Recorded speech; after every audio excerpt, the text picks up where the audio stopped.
There is so much struggles in the world, right? So much struggles in the world, or should we say so many struggles, so much struggle in the world. And we are living in some of the most dangerous. I think that this is the best of times and the worst of times, as Charles Dickens eloquently stated in A Tale of Two Cities, right?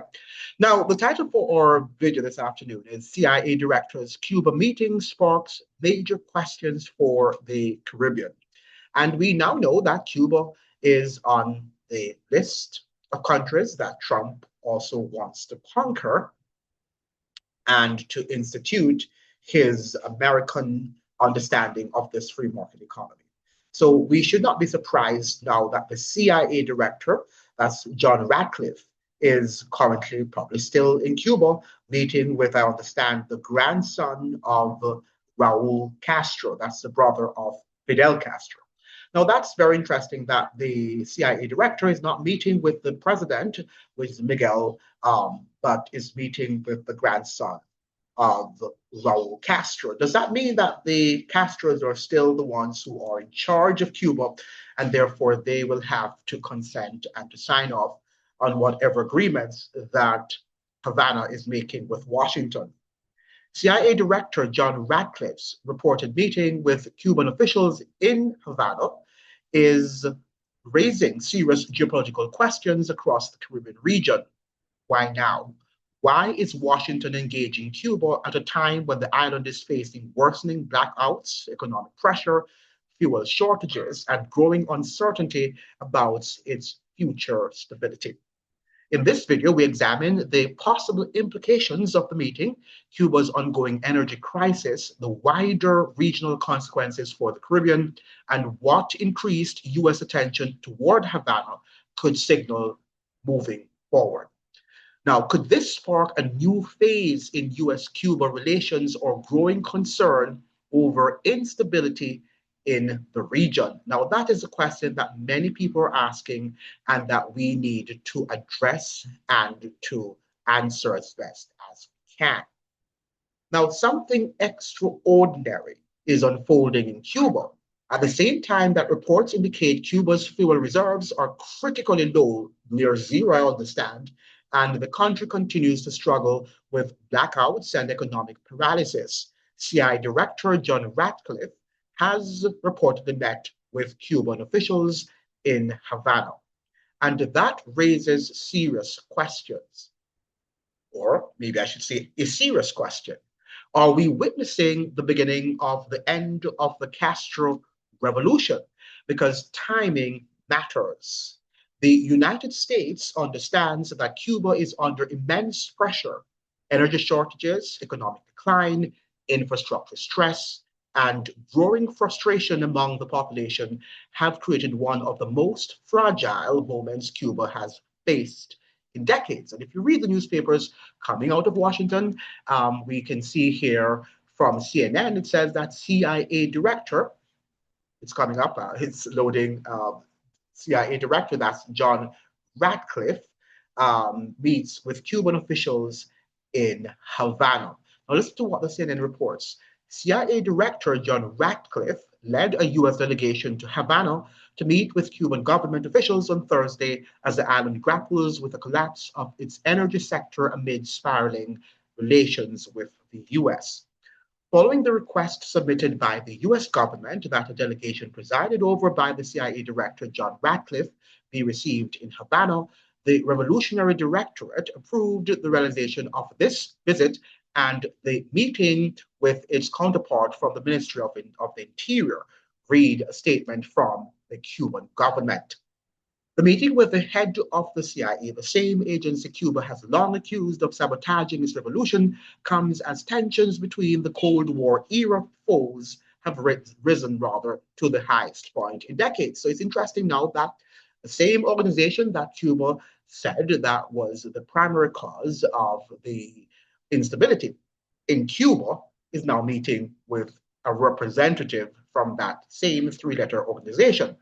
Havana said its officials stressed in the meeting that Cuba does not constitute a threat to the national security of the United States and that there are no legitimate reasons to include it on the US's list of state sponsors of terrorism, as it has been under Trump or under the Trump administration.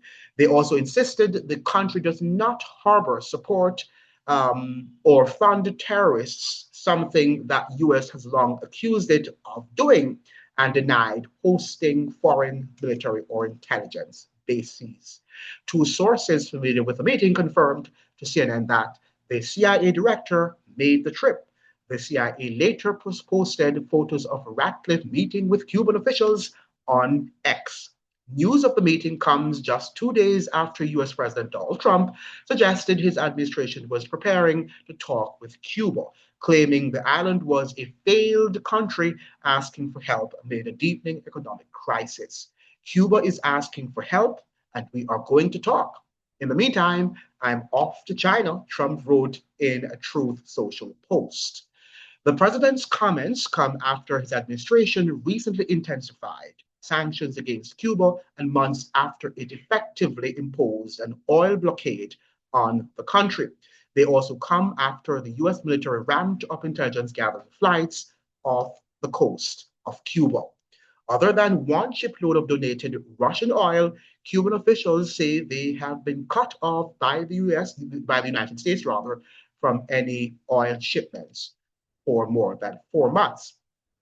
So those of you who are talking that Russia, is sending oil vessels and all of that stuff, they are acknowledging that they have been cut off. And I told many people that that's what is happening. But some of you have your in your own realities, and you function within your own ideologies. But we have to accept what is real, and we have to try to transcend what ideologies are in your mind about, BRICS and the power of Russia and China, and they might have some power. But remember now that the US is claiming this region as theirs, and the US stopped Mexico, right, and other countries from sending any sort of energy, any sort of fuel to Mexico, to Cuba. And we understand that since the kidnapping of Maduro of Venezuela, that all source of help from Venezuela to Cuba has stopped. The Russian donation in late March has been exhausted, and oil reserves that run the island's beleaguered electrical grid are all but spent. Cuban Minister of Energy and Mines, Vicente de la Olive, said in a televised appearance Wednesday night. So, where is Russia now to send more oil, to send more petroleum? The minister's comments came just hours after the State Department said the US was offering the island $100 million in aid to carry out meaningful reforms to Cuba's communist system. The following day, Cuban President Miguel Diaz-Canel suggested on X that Cuba would be open to receiving aid from the US, but that lifting or easing the blockade would be preferred. All right, so is this now the end of the Cuban blockade? If there is truly a willingness on the part of the United States government to provide aid, it will encounter no obstacles or ingratitude from Cuba, the president posted to X. So he's also participating in the on the online social media spaces, right? X, which is owned by, I think, Elon Musk. Incidentally, the damage could be alleviated in a much easier and more expeditious way by lifting or easing the blockade, as it is well known that the humanitarian situation is coldly calculated and induced. As part of the aid package, the US has offered the donation of Starlink terminals that would expand connectivity on the island, but also break the Cuban government's monopoly on the internet. And we know what Starlink is all about, and the whole matter of the security state. So whether it's in Jamaica or it's in Cuba or it's in Guyana or it's in Barbados or Trinidad, surveillance is what they are doing. Whether it's the iShowSpeed or Elon Musk of the world, we will be surveilled. whether you're communist or you're capitalist. We will be surveilled. The agenda is the same. Last month, a senior US delegation met with Cuban government officials in Cuba as the Trump administration ramped up its efforts to pressure Cuba or Havana into a deal, right? And these are private institutions that are going there, such as the Elon Musk Starlink. The senior State Department delegation stressed that time was running out for Cuba or for Havana to make key US backed reforms before circumstances irreversibly worsened, a US State Department official told CNN. So they are planning and the takeover, the complete capture, as it were, of Cuba. The US delegation stressed Cuba's need to make significant economic and governance reforms to enhance competitiveness, attract foreign investment, and allow private sector led growth, according to the officials. So they are going to be under the neoliberal model. We are all being, as it were, put into a new world order. And Cuba will have to be a part of that new world order for them to practice and for them to implement the system of the one world governance or government. I think it's more governance than government. The delegation also demanded that the Cuban government release political prisoners and increase political freedoms, the officials said, and expressed concerns about foreign intelligence, military, and terror groups operating with Cuban government or governmental permission less than 100 miles from the American homeland. So they're going to take over the security apparatus too, because the United States wants to know if there are any anti-American cells in Cuba, as it were. It was the first time a US government aircraft had touched down in Cuba other than at the US base in Guantanamo Bay since 2016, when former President Barack Obama visited amid in an effort to expand relations with Havana. So the Cuban crisis continues, and it seems like the officials are now about to enter into an agreement with the United States. The United States understands that Cuba is under immense pressure, and that is why they are there. And according to political reports that I've just read, Washington may be willing to offer economic relief or assistance if Cuba agrees to certain demands and conditions. He said 100 million US dollars, as reported by CNN. So, what exactly is happening behind closed doors? That is what we have to understand, because lots of what we're seeing in the media is what is for public consumption. What was discussed? And perhaps most importantly, who is negotiating the future of Cuba? It is deeply interesting that reports indicate that CIA met with the grandson of Raul Castro. Why him? Why not simply deal publicly and directly with the official structures of the Cuban state? Miguel Diaz-Canel is the president of Cuba. So why does the Castro family continue to appear central to these conversations? Does this suggest that the real power structure in Cuba still revolves around the Castros? Are they, in effect, the permanent political owners of the Cuban Revolution, La Revolución Cubana? And if negotiations are taking place, who are they truly for? Are these discussions about helping ordinary Cubans survive an escalating crisis? Or are powerful interests preparing Cuba for economic opening, foreign investment, and billionaire exploration of Cuban land, labor, and strategic assets? Because history has shown repeatedly that when struggling nations become economically desperate, outside interests move quickly. The language is usually development, aid, or reform. But many people across Latin America and the Caribbean have seen how economic restructuring can also become a pathway for elite capture, privatization, and foreign control. That is what happens in the other Caribbean islands. So the Caribbean should pay very close attention to what is happening here, because Cuba is not just another island. Cuba represents one of the last revolutionary states in the Western Hemisphere. And if the United States is now intensifying direct engagement at a moment of extreme Cuban vulnerability, then this could signal that a major geopolitical transition is quietly unfolding. The question now is simple. Is Cuba negotiating survival or negotiating surrender? I repeat that. The pivotal question now that we must pose is Cuba negotiating survival or is Cuba surrendering?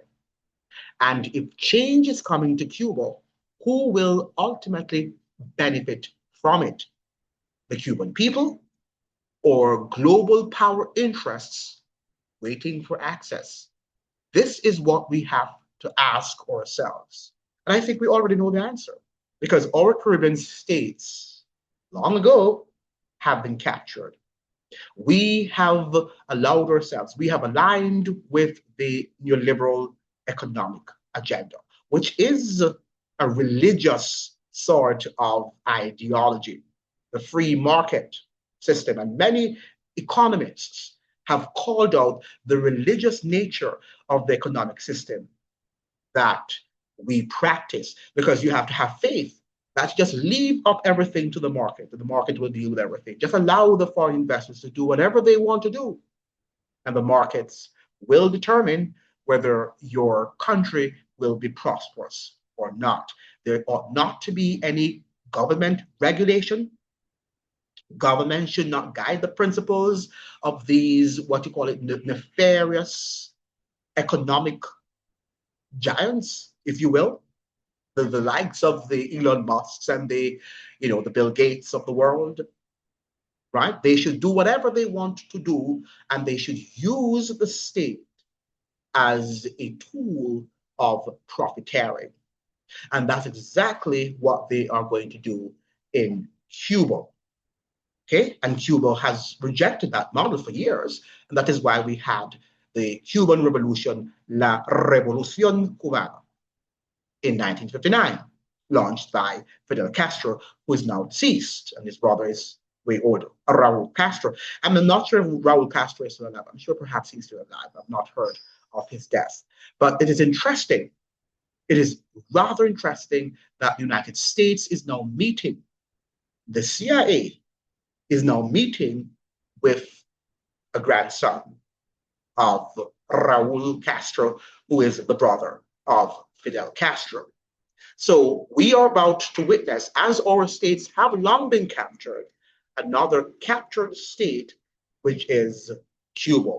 I do not think, ladies and gentlemen, that Cuba, as we know it, as the revolutionary state in the Caribbean region, is going to last for long. I think now that her days are numbered. Her days are numbered.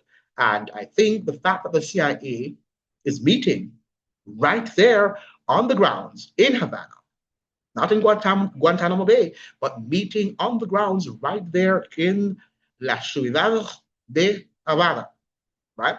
Meeting right there in Havana City, that this is the last. This is the final days. Los últimos días de Cuba. Cuba as we know it. Thank you so much for joining. I hope that you'd like, share, and subscribe. What do you think? Do you think these are the final days of Cuba, or do you think that Miguel Diaz-Canel is going to fight until he wins the victory like Fidel Castro did in 1959 during the Cuban Revolution? Please let me know your thoughts in the comments section below. Thank you so much for joining. Adios.